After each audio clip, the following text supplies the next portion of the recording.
Welcome to the Meadowlands Chamber of Commerce Emerging Leaders Podcast, aimed at helping you excel and take your professional career to the next level. Sponsored by Henry Kaminsky Jr. and www.uniquedesigns.net.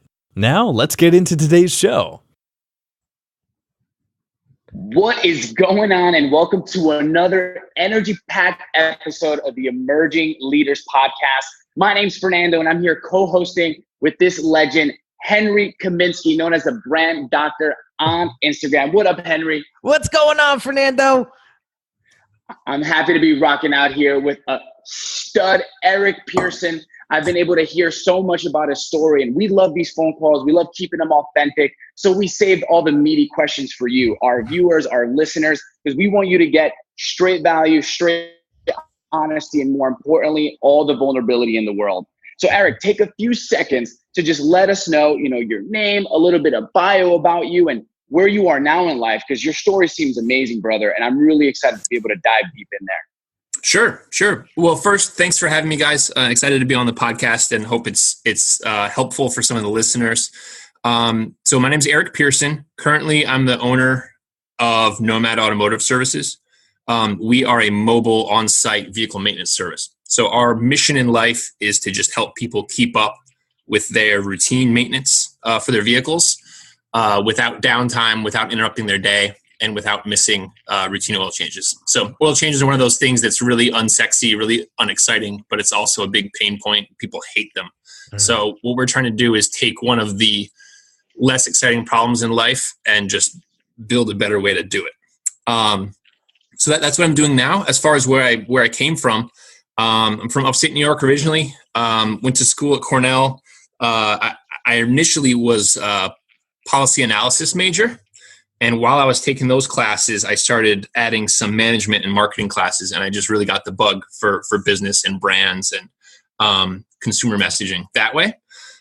So that I pivoted and went into brand management as my initial career. And I was managing corporate brands and products for the first 10 years of my career, which I didn't realize at the time, but that was really like a great crash course, great toolbox. I ended up working with in a lot of MBA positions. So I don't have an MBA, but by working with really smart people and learning the tools, I kind of got my on-the-job MBA, for lack of a better term. So I was learning a great deal. I worked at Bayer Consumer Care for the first 6 years, and then I switched over to Hertz Rental Car when they were still based here in New Jersey. Mm-hmm. And I always wanted to work in auto. It's just a passion. You can't really, sometimes you just are chosen for something that you're into, whether or not it's a good idea to be interested in it. You just can't really pick what your passions are going to be. And I'm just, everything with wheels, I'm obsessed with. So that was my chance to get into auto. Loved it. Worked there for 4 years. Got a lot of experience under my belt managing products in the transportation and mobility space. And then, but the whole time bubbling underneath, I had kind of a couple of things. One, I wanted to have the independence and flexibility of being my own boss. And I had this idea for Nomad once I had become a commuter that, like, man, it sucks to get your oil changed. And like, if I rely on my car every day and I work from 8:30 to 6:30 or 7, I'm at the office the whole time. The garages are open, and I also need my car every day. So I'm putting miles on it every day. And my car is sitting in the parking lot idle that whole time. So most people use their cars 10% of the time, and the other 90% of the time they own them, they sit, or sometimes it's more.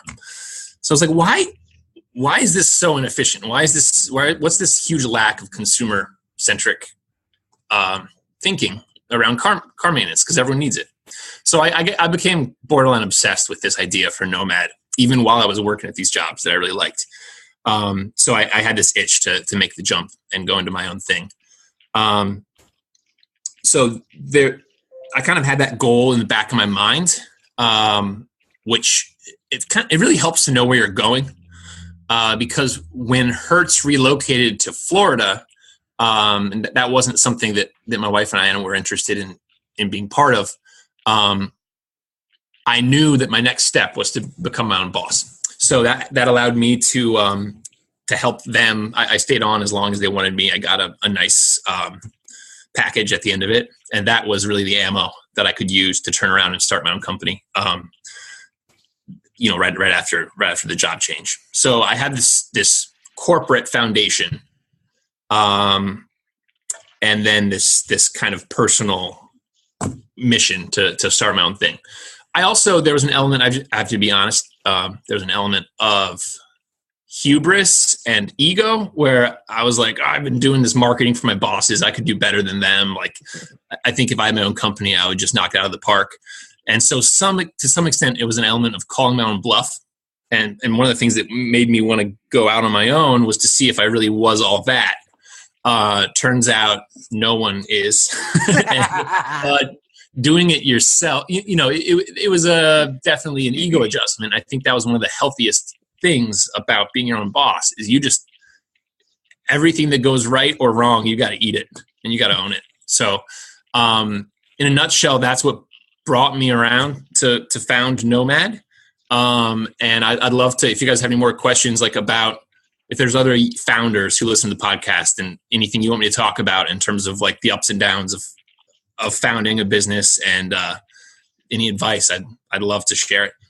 Well, I got a slew of questions, but that's a hell of a journey, and I'm getting goosebumps because my journey is somewhat similar. And I'm saying to myself, wow, I remember that moment. I remember that moment. Oh, I remember that moment. When you were first starting out, right? There had to been imposter syndrome. There had to been moments. I shouldn't say imposter syndrome, but there had to been moments where you were like, you know what? I don't know if I'm cut out for this. Sure. Yeah. There still are. And how did you get through that? That's a good question. I think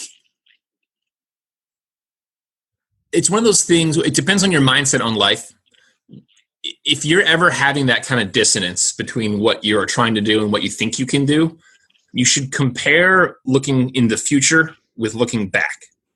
Because I'm the kind of person where if I look ahead, I think it's gloomy and I'm going to hit a wall and fail. But if you look back, you can see a track record of the learning, development, and success that you've had. I'm not to say it's all rosy, but most people, when you look back, you have a very factual track record of things you were able to grow into and do and achieve. So when I'm having one of those like gut check moments, they happen a lot, but I like to look back at other times when I didn't think something was going to go well. And, what did I do to get through it? What did I learn? How did I adapt and who helped me? And I think imposter syndrome, the good news is everyone has it. And you can look back at your own track record of performance and be like, well, okay, I'm not perfect and I don't know this stuff, but I know I'm someone who can learn. And I know I'm a curious person and I'm someone who can adapt. So that's usually the way I approach that kind of thought. But I got to be honest, at this point, we have a large number of commercial clients. We also have a decent portfolio of real estate clients where they're site partners. We are an amenity for their corporate tenants. So you can get your oil changed while you're at work. That means that office park can turn that around and promote that as part of their suite of amenities for their campus, right? The first time you get one of those enterprise level clients, you think you're like faking it, right? You're like, I don't know if I can service this client. I don't know if I'm good enough. And eventually, you just get enough wins under your belt where you're like, it's going to be hard. We're going to have to there's going to be a very high touch client, very full on service, but we know we can do it. Like you work your way up. And I guess eventually it's just one more lift. Do you know what I mean? B word. It's the B word. I tell my clients a lot about this, and it's belief. Yes, it's experience. I believe experience is something that will help you, but believing that you can do it is the battle right there. And yeah, I can see that in your eyes. I mean, the folks that are listening can't see it because they don't see the video here, but right. I can see it. Like, this is a pretty serious guy. Like, when he goes out and wants to get something done, he's going to make it happen. And so, but very valid points. Very valid points. Yeah. One of the things that's really calling to me amongst, because you said so many things, one that you highlighted, you spoke about the ego, which is something that I believe every individual business owner or visionary is going to have to check at one point or another, or even, for the sake of using a powerful word, we're going to have to slay the ego, because in building a team and building a brand, it's not really about what we want anymore. We go in thinking it's what we want, and then we end up figuring out that it's, the people that we're serving. And one of the things that you said that continue to resonate, I just want to end it with a question.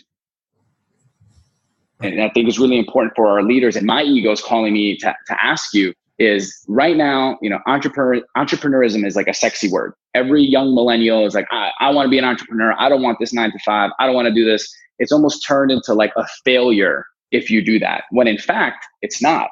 And you're proof of that, because you were able to use that to your advantage. You were able to have a good, relationship based on integrity, where they gave you this package that they didn't give you. You earned it. And then you use that as an entrepreneur to start your business. So what would you say to all these emerging leaders who are like, what do I do? I'm in school. I want to be an entrepreneur. What would you say to them in consideration in a corporate environment, or in using that as an opportunity like Henry did and like you did to make something out of yourself? What do you suggest? Yeah, that's a great question. And the listeners might not like the answer, but like not that long ago, I was that like green guy at the bottom of the totem pole, and you get the worst job. Like you have to do all like the grunt work, right? So I spent years doing demand forecasting, where my job was to look at all of our marketing programs and look at historic data and transfer that, translate it into what we thought we were going to sell. So, we're running this level of media. We're running these in-store tactics. What kind of lift are we going to get on our sales? And then we're going to translate that and tell the factory how many pills to make. Like, for someone who thinks of themselves as a brand builder or a marketer, you're like, oh, that's the worst. But if I had tried to go straight into running my own company with zero kind of nuts and bolts experience, I would have flamed out so hard. And I think when you're new and ambitious and have like youthful energy, like a recent grad, you don't want someone to tell you that you need to be patient and learn. But every day I'm grateful for like the stuff I worked through. And I think it's important. It's not earn your stripes, you wait your turn. I don't think that's it at all. I think it is put yourself in situations where you're going to learn the things that you'll later be able to put into practice. Yeah. And if right now I'm the owner of my business, and there's not a single thing we do that I don't understand how it works, why it works, or how to do it myself. And if you're in a huge company, maybe that's not possible. But I think if you're a junior person, you should not think, oh, I want to be a boss. I want to be running things. I want to be getting promotions. I want to start my own company. You should be thinking about the skills you're learning and the actual market, the industries or the functions within your company that you are mastering, because that's where you're going to drive value in the future. And I hope that's not too straightforward of an answer, but if you ever find yourself thinking you know the answer, you are going to get smacked down. And so I came into this business thinking I knew who my consumer was, thinking I knew which marketing tactics were going to work. I've managed multi-million-dollar brands. I've moved things from decline to double-digit growth through like digital marketing campaigns. So I'm like, oh, I'm great at this. This is going to go great. And my initial budget for marketing, I burned through it with zero results the first year I started Nomad. So I would say if you are a really like fire in your belly, young, aspiring entrepreneur, and you think you're going to go out, have all the answers, and like be on the cover of Inc. next month. Maybe you can try, but what I might recommend is find a supervisor or a boss who you respect, who will take time to mentor you, and put yourself in a position to learn a lot. Don't think about your paycheck, and don't think about promotions. Just like be a sponge. And when you're young and energetic, you actually have the capacity to do more in your outside of work life before you have kids. So, if you're not getting what you want, like if the reality is you're, working in a job that's not stimulating, you can go volunteer with a nonprofit who has functions in it, or go join a board, or join a charity, or, the amount of e-learning available. I just say for the first multiple years of your career, if I could say it in the shortest way possible, it would be knowing where you want to go, and then putting yourself in a position to learn those skills. Oh, God. Don't go do it right now. I wish I learned that 12 years ago when I started my business. When you said flame up, I was like, I flamed up a bunch of times. But yeah. The one thing is you don't, I got back, I lit back up. And right. That's half the battle right there. You got to light back up. You got to pick up. You got to wipe yourself off, and you got to keep going. So which leads me to my next question. So what do you think drives you to succeed and take this business to where you want to take it? Sure. So I got into a little bit, like I pictured myself as someone who would really enjoy being their own boss and being independent. But in terms of the actual industry we're in, anytime I see something that's not as good as it could be, I get really agitated, really frustrated. Like, have you ever been in like a restaurant where you're like giving your order over there, and then you have to go pick up your thing, and like little like vibrating things aren't working right, and like anytime you're in like an imperfect process or something like that, I just like lose it. So I feel that way about auto maintenance. I love cars. I think owning cars is a huge pain, but driving them is awesome. So the thing that really drives Nomad is believing that cars are cool. Owning a car should be as fun as driving one. And there's no reason to sacrifice your Saturday to sit in a waiting room with like 24-hour news and bad coffee. Like, you should be out driving your car and living your life. So I think the mission element of Nomad is just belief there's a better way. And myself and the team gets really frustrated with complacency. So if we work with like a parts supplier who like isn't cutting it in terms of getting us the parts we need, or, like fleet managers who don't know what vehicles they own, I don't know, stuff like that. You're like, come on, like we can do better. So that kind of ethos, I think, drives us. And we love vehicles that work great, and keeping our clients' vehicles rolling. So it's maybe it's just an element of being a car guy and loving transportation, but that's kind of it. I'm very keen into listening to some of the words that you're saying. Like, you just used the word ethos. You keep saying what drives us at Nomad, cars, drives, and I'm sure that's intentional. You referred to your mission a couple times, so I keep listening to that word. So what's coming up for me is, you seem to be someone that's, and one of the words you mentioned in your first answer was consumer messaging. And I can see that, you're eating what you preach, because you're really focused on your words, on consumer messaging.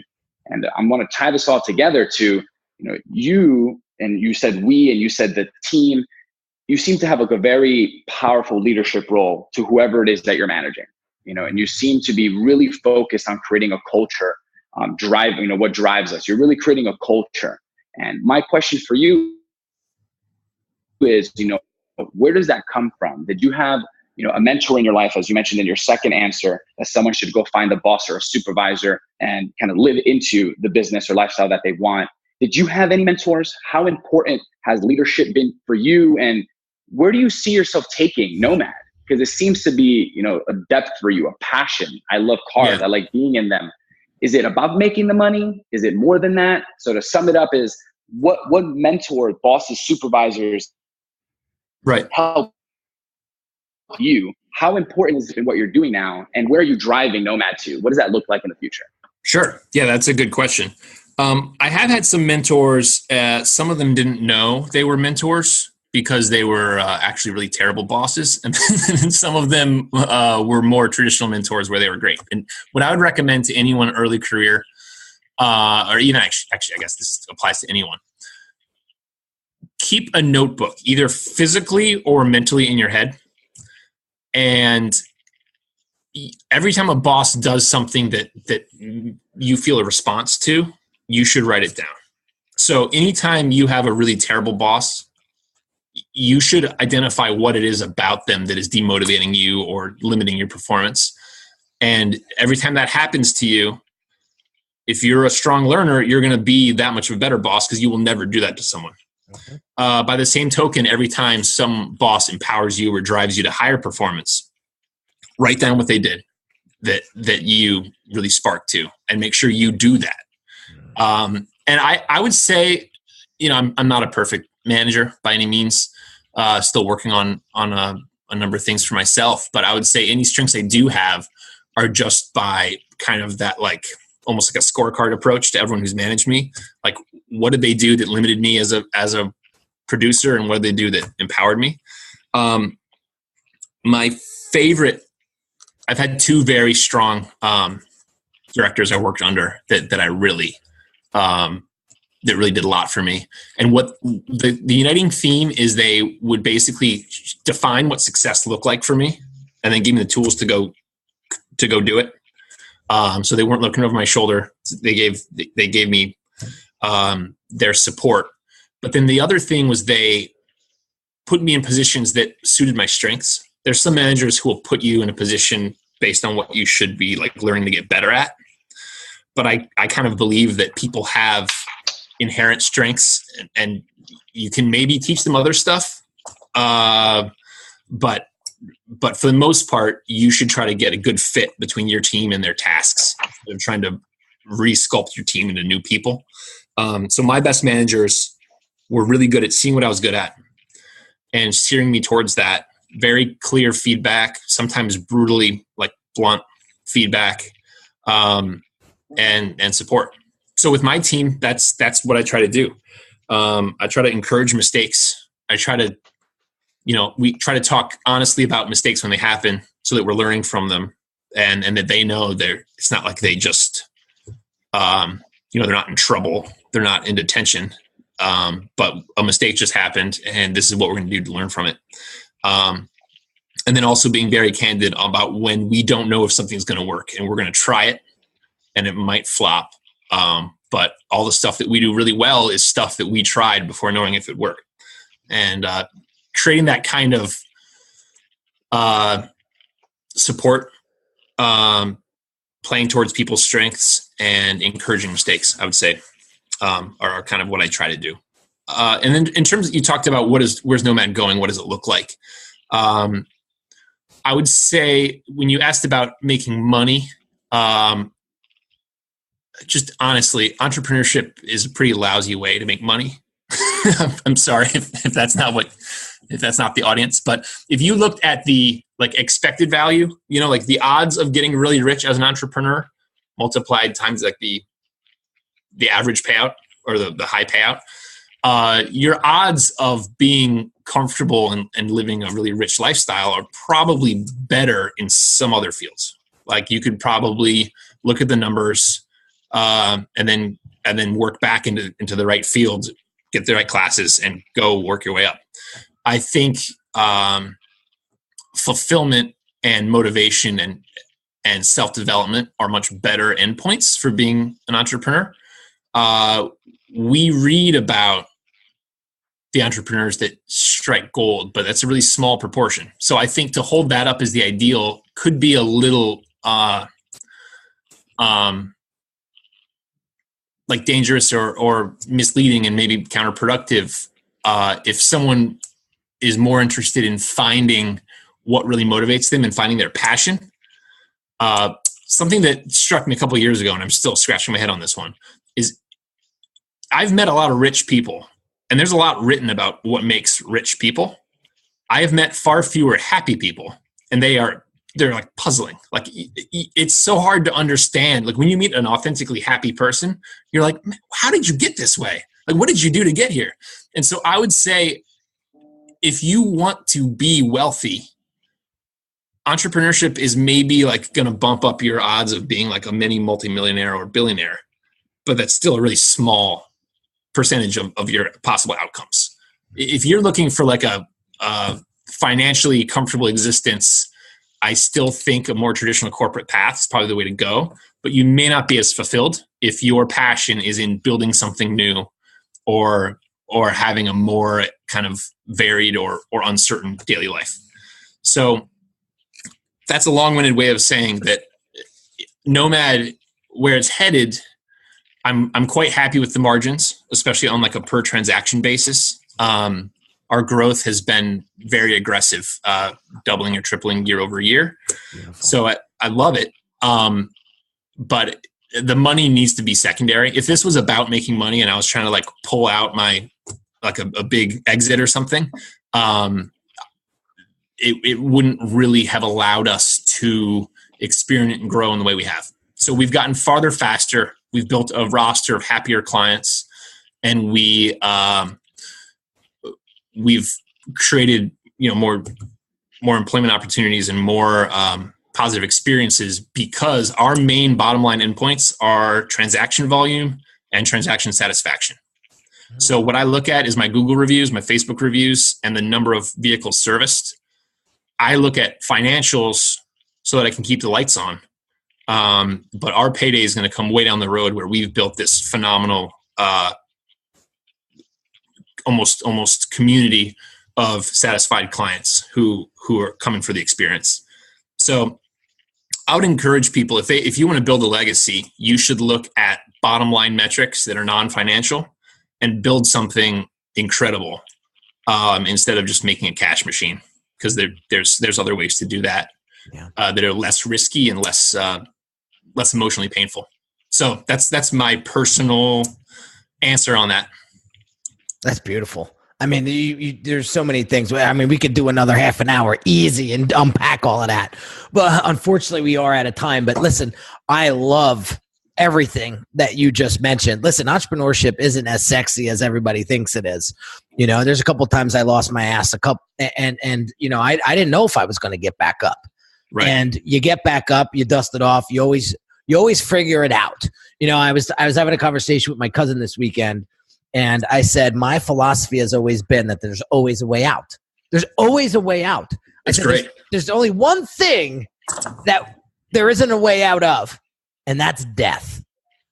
Right. That's coming. Right. So what we do before that, and I hate to I don't want to get all gloomy on you, but like it's reality. That's the one thing that we cannot get out of.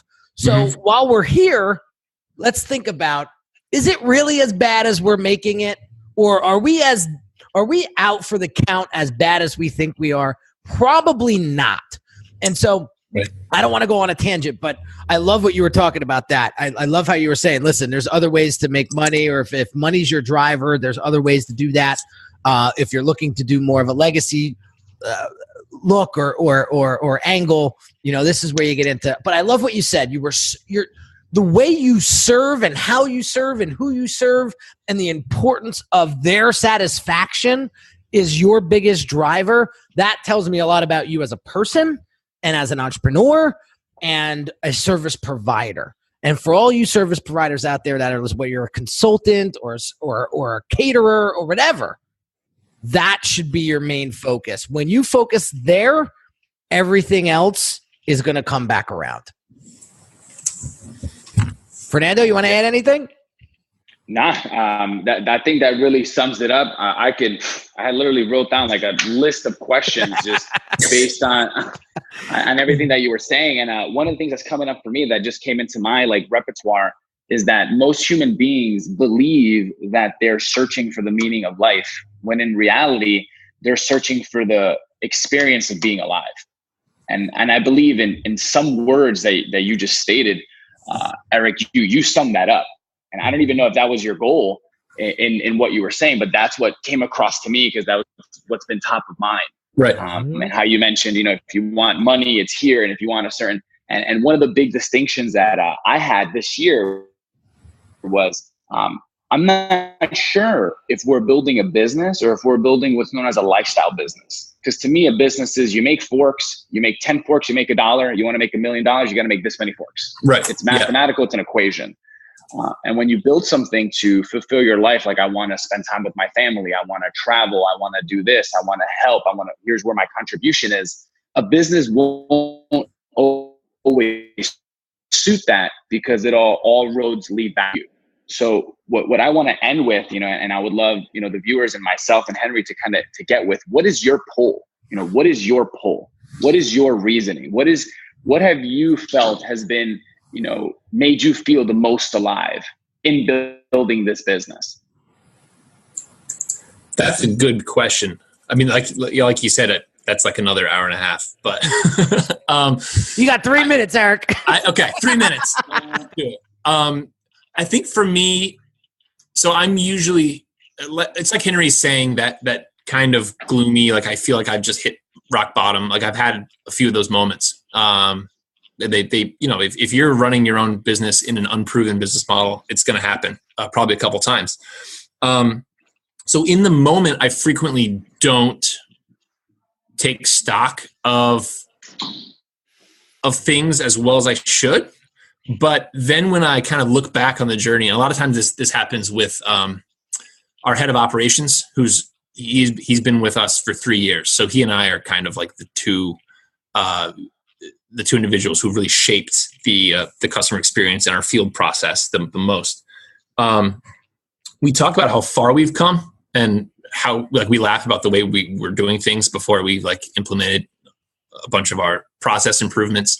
And I think that developmental pace when you're working for yourself in a totally new way, like the volume of things I know how to do that I had never even done before starting this, and the volume of challenges I've navigated, I think those are the things that rev me up the most and the things that make me feel most alive. I love it when we have a good month or a good quarter, but I think in terms of who I am versus who I was 4 years ago, it's pretty stellar. The idea that if Nomad explodes, I'll still be like the post, right? Like I'll be like the after, not the before.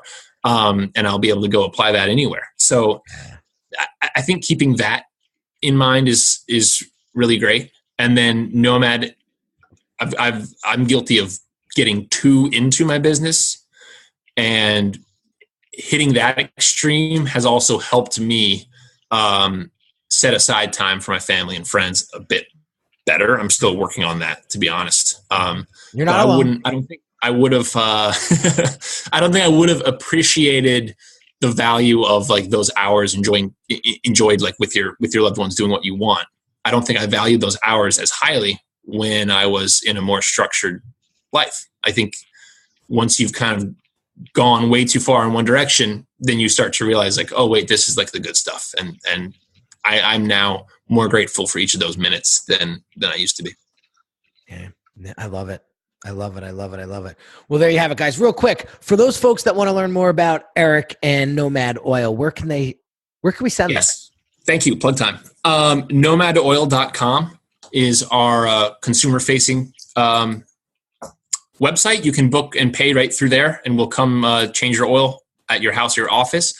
We do a huge amount of fleet maintenance for commercial vehicles as well. For that, you can drop me a line, eric@nomadoil.com. And I can learn about your vehicles, learn about your needs, and see if we can help you. Those are probably the best two places to find us. We're also on Insta and Facebook.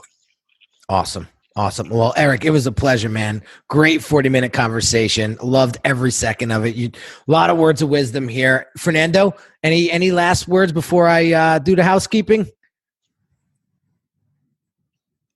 Nope. I'd like to just tie it up with this. Another distinction that just came to me from a gentleman I'm studying called Joseph Campbell was actually, I'm kidding, Renee Brown, and talking about life and vulnerability and everything else, was that in the end, sometimes we think what's important to us are the big moments. And what really matters when someone passes away, or when we think about our life looking backwards, are what we would consider the trivial moments. It's the things that happen every day that are common that we're going to miss the most when our time comes. When we spoke about death and all those things, very powerful conversations. It's like, for example, like my mom texts me emojis all the time. And when I think about my mom passing, which, she's still with me, I realize now that what I'm going to miss the most are those simple text messages. Those little emojis. Yeah. So true. It's not going to be the holidays or any little. When she passes, I'm going to beg God to get someone to send me that. So I just wanted to end with that one. It's what's on my mind. I wanted to leave it with that. And Eric, I wanted to thank you for stirring up all these different thoughts in my mind. And I appreciate your time here. I love it. I love it. We have this little chat going on the side, when questions come to mind. And I love the last chat. It says only 2 things in life are guaranteed: death and oil changes. You guys brought me in for the heavy. I love it. So we'll wrap up on that, guys. Thanks so much for joining us today. Hope you got some value out of this conversation. Real quick, as always, if you haven't subscribed to this podcast yet, hit that purple subscribe button. If you haven't left a quick little written review for us, drop us a little written review. We appreciate them, and we will read every single one. And last but not least, the Meadowlands Millennial Mastermind event is coming up on Wednesday, May 8th at the Venetian in Garfield, New Jersey. If you haven't gotten your tickets yet, grab those tickets now. They are going quick. It is a phenomenal event. Fernando and myself will be keynote speakers. We'll have 8 other subject matter experts there for roundtable discussions, and we will provide our guests with as much value as we possibly can to help them excel their professional career. So looking forward to meeting you at that event. So have an amazing day, guys, and we will catch you on the next podcast soon. Take care. You've been listening to the Meadowlands Chamber of Commerce Emerging Leaders Podcast, sponsored by Henry Kaminsky Jr. and www.uniquedesigns.net. Don't forget to subscribe and stay connected with us by visiting www.meadowlands.org.